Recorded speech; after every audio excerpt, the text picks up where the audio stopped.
JBN, we keep you informed. Clarendon man arrested for illegal possession of firearm and ammunition. The Clarendon police seized 1.40 pistol with a magazine containing 7 rounds of ammunition in Gimimibit district in the parish on Friday, June 26.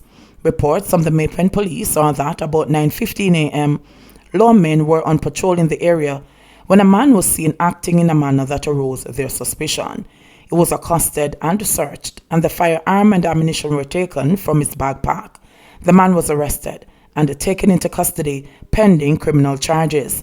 Investigations are ongoing. Canines searched but didn't find Jasmine Dean, with tracking dogs increasingly used in police searches. The Jamaica Constabulary Force JCF is seeking to import 16 more canines to boost its complement of 4-footed detectives. The dogs should be here by September and will be cross-trained to detect cadavers, narcotics, and ammunition. Tracking dogs have been particularly useful in 2 high-profile criminal cases: the disappearance of visually impaired university student Jasmine Dean and the shooting of 4 policemen during an operation in Horizon Park 2 weeks ago. 2 of the cops died. Specialist dogs like Gunner and Riffle, which operate out of the JCF's K9 division, undergo hours of intense training daily to hone their skills in locating missing persons. They have been used in the search for Dean, a visually impaired University of the West Indies student who vanished on the night of February 27 after being picked up in a taxi. 2 persons of interest in the case have since been charged. Though the dogs did not succeed in finding Dean, the operation was still considered successful as it eliminated sites in Bull Bay, St. Andrew, where she lived. Based on the skills of these dogs, Dean was not in the areas where the search was conducted, said Inspector Gregory Ottar, Chief Trainer at the K9 Division at the JCF, adding that cadaver dogs were used on one of the operations. The dogs are capable of tracking. They are very good at it. They spend hours in training. Ottar said the dogs scented clothing belonging to Dean before engaging in the search operation. Each person has a particular body odor. As long as we get a piece of the person's clothing, the dog is able to sniff and retain that odor for the duration of the tracking, said Ottar. The dogs are fitted with a harness at the start of the tracking operation before being taken to the area under investigation.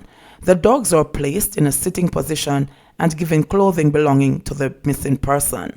The K9 trainer said that the dogs had the capability of tracking Dean into vegetation without losing the scent. Ottar emphasized that search operations were most effective within 24 hours of a person's disappearance, as natural elements may compromise critical evidence.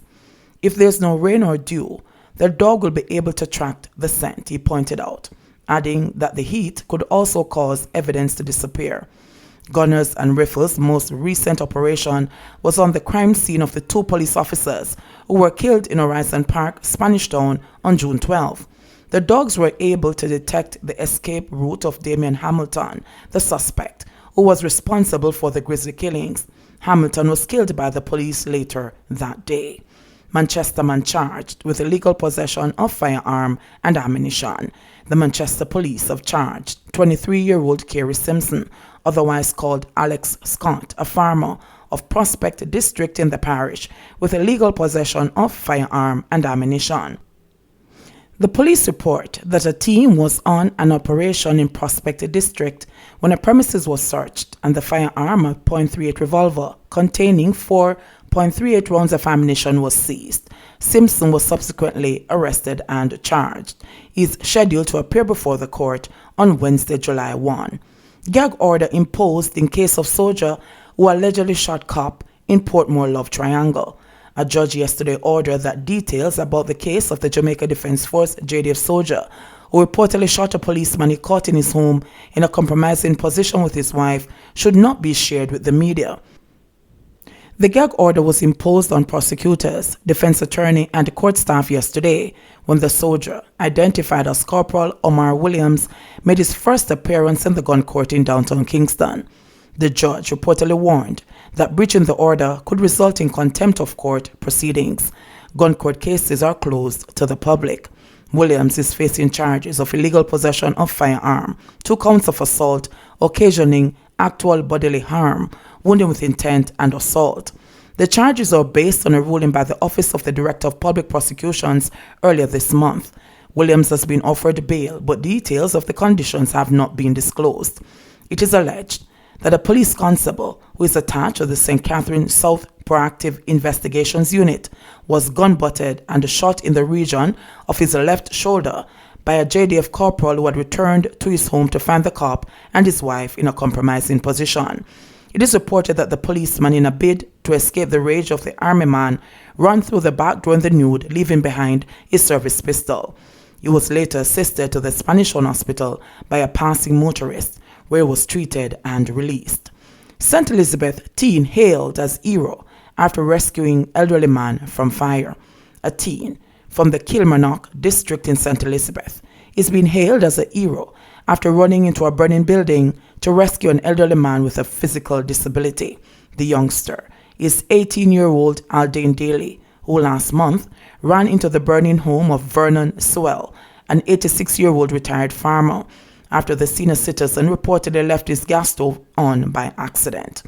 Daley was hanging out with friends at a section of the community on May 17 when they spotted smoke coming from Sewell's home located on a nearby hill. So same time I turned to my friends and said, we can't be right here, so I make the man burn up. After that, I run off, run down the hill and run up here, sir. And when me look, the fire was blazing inside, the teen told JIS News. The youngster began calling out to Sewell, who was nowhere to be seen as the fire continued to spread. However, moments later, the young man spotted the elderly man barely making his way onto the veranda through a plume of smoke. He was desperately calling out for help as he lived alone and, due to his disability, moved very slowly.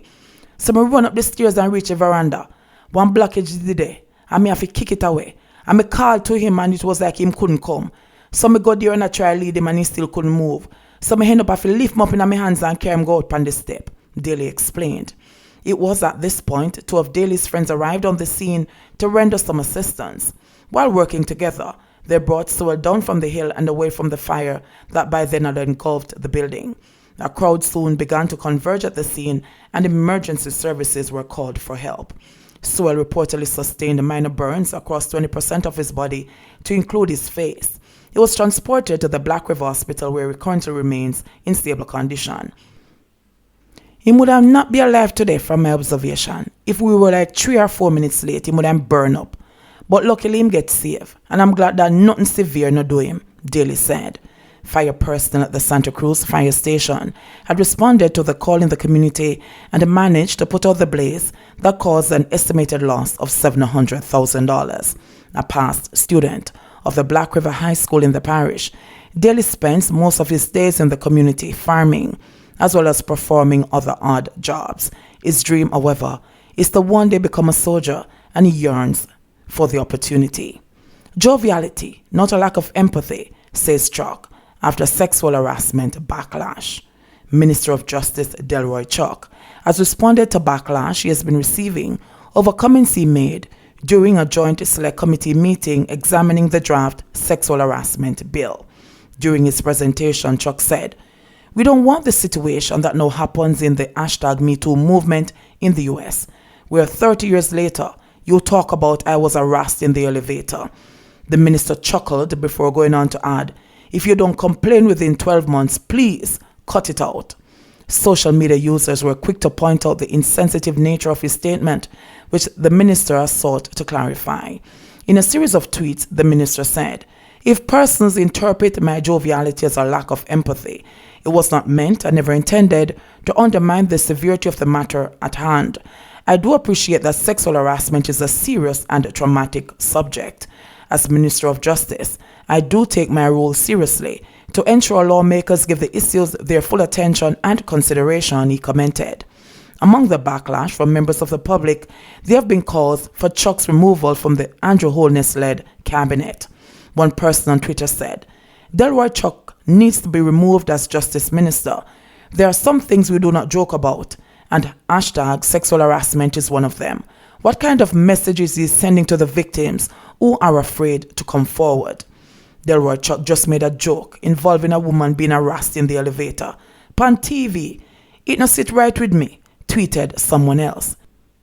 Delroy Chuck laughing at the expense of women who have finally found the strength to report their abuse after many years. Man said no bother with that, and that there should be a time limit on when reports can be made, another added. JBN, we keep you informed. Please remember to subscribe, like, share, leave us a comment and click the notification bell to receive our daily news items.